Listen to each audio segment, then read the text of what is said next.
alunos da especialização em jornalismo esportivo. Sou a professora Rosiane e nessa aula vamos falar da memória do futebol no Brasil. O futebol chegou e se desenvolveu no país no final do século XIX. Nessa época, a cobertura esportiva no país era muito tímida, praticamente inexistente.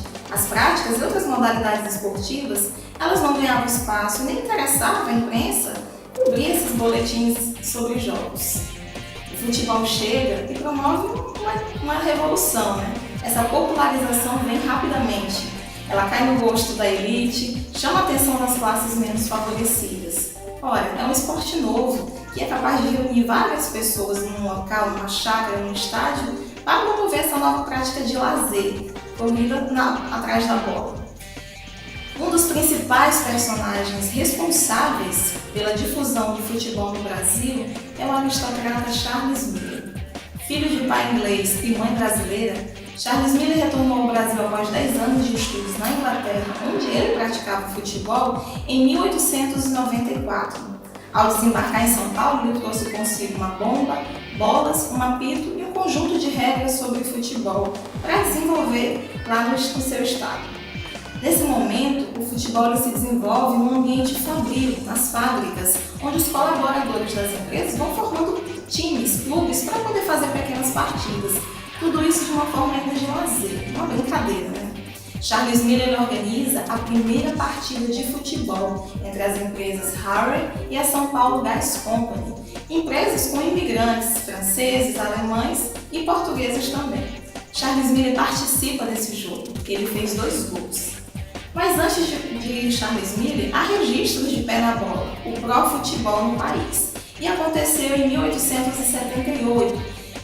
Marinheiros franceses praticaram na praia e também em frente à residência da princesa Isabel. Há registros também desse pró-futebol nas escolas aristocráticas brasileiras, mas isso não era ainda de modo organizado. Era uma prática de esporte sem nenhum tipo de regra. Por isso que Charles Miller é considerado o pai do futebol brasileiro. Charles Miller desperta o interesse e vai crescendo a prática esportiva pelo país. Ele cria os primeiros clubes paulistanos, ajuda a formar agremiações e, juntamente com outros personagens, vai consolidando e popularizando cada vez mais o esporte no país.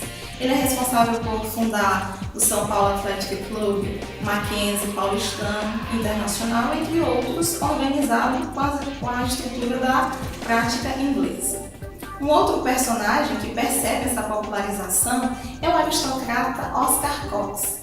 Ao desembarcar no Brasil nos anos 90, vindo da Suíça, após estudos também, ele implanta o futebol no Rio de Janeiro.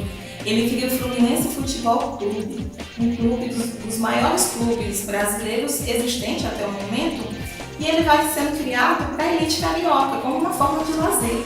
Nesse período são organizadas partidas nos estádios de futebol que reuniam a classe, né, mais favorecida, a elite, a nobreza ia fazer desfiles, tinha toda uma organização dessas partidas. Os pobres também vão despertando interesse, vão querer participar. Era um esporte que despertava interesse nas classes ricas, nas classes mais pobres, e eles percebiam que não tinham acesso, não tinham dinheiro para participar. Eles observam que também podem fazer essa improvisação do futebol em locais muito próximos da sua realidade. Eles vão criar o quê? As traves de tijolos, de pedras, pegam bolas de borracha, que as que eram usadas nas partidas oficiais eram de couro, e criam aí as primeiras peladas. As peladas que conhecemos hoje improvisadas no futebol surgiram daí, dessa prática.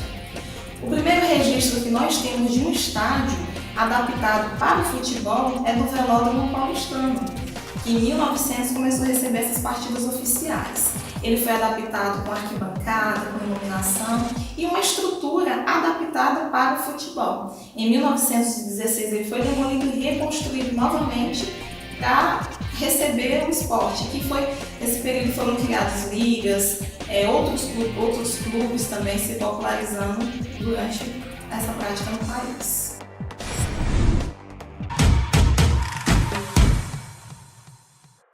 Olá turma, eu sou a professora Jane e daremos continuidade agora à nossa aula sobre jornalismo esportivo, onde nós estamos discutindo a temática da memória do futebol no Brasil.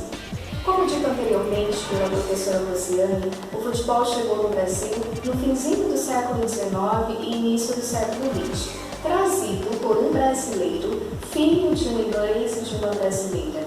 Esse brasileiro tem por nome Charles Miller, que durante muito tempo, durante cerca de 10 anos, estudou, trabalhou, jogou futebol na Inglaterra e quando retornou ao Brasil, trouxe esse modelo de esporte mais próximo do formato em que nós temos hoje. Charles Miller é assim então considerado um dos precursores, o pai do futebol em terras brasileiras. Nesse tópico nós iremos discutir como que se deu a cobertura da mídia no início desse esporte aqui no Brasil. Porque a gente consegue perceber que o começo sofreu uma certa resistência da imprensa. A mídia não queria noticiar aquilo que eles julgavam ser apenas um modismo, um estrangeirismo ou alguma coisa mais sendo injetada na nossa sociedade, na nossa cultura brasileira. Porque a gente percebe que eles estavam totalmente enganados. O futebol foi esse esporte que chegou, primeiramente aí atingindo as classes da elite como algo mais de lazer, mas que rapidamente se propagou e se popularizou pelas demais classes da sociedade, não somente ficando na aristocracia, mas também atingindo aí toda a classe do proletário. Só em 1903 surge o primeiro impresso voltado especificamente para o jogo de bola com pés, que é um impresso que foi criado por Mário Cardini. Mário Cardini é considerado o primeiro jornalista especializado de esportes e teve uma grande contribuição na divulgação do esporte no Brasil. Ele, juntamente com Charles Miller, desenvolveram algumas estratégias para que o esporte fosse divulgado não somente ali na região Rio, São Paulo, mas também que atingissem outras regiões do país. A Gazeta Esportiva, algo que é importante a gente destacar também, surgiu como um caderno semanal dentro do jornal A Gazeta de São Paulo, em 1929. E nos anos seguintes, em 1931, surge o primeiro diário no Rio de Janeiro, considerado um dos precursores também da divulgação do futebol e do jornalismo esportivo em si. O Diário de Esportes, que trazia não somente a modalidade do futebol, mas também como outras modalidades esportivas. Algo que eu quero destacar para vocês e que é importante a gente evidenciar nessa aula é a influência do rádio na propagação, na divulgação do futebol como um esporte. O rádio, em 1931, aconteceu a primeira transmissão completa de um jogo de futebol, narrado ao vivo. E que através desse meio de comunicação, como nós sabemos, o rádio é esse veículo de comunicação que tem esse imediatismo, que traz essa expectativa, que traz emoção para quem está do outro lado escutando. Então dá para imaginar uma partida de futebol sendo narrada pelo rádio, como que ela envolveu a população da época e a partir daí contribuiu consideravelmente para o avanço do esporte, da modalidade do futebol, para o avanço dele em todo o país. Importante destacar também que em 1938 foi transmitida a primeira Copa do Mundo ao vivo, que foi um jogo transmitido ao vivo do Brasil contra a Polônia na Copa da França. Então a gente consegue imaginar como que o rádio foi um veículo importante para a disseminação da cultura do esporte. Considerando que no começo os impressos eles tiveram uma certa resistência, o rádio ele já vem com esse coração mais aberto de divulgar e de propagar esse esporte que é hoje o esporte mais praticado e o esporte mais apaixonante do nosso país.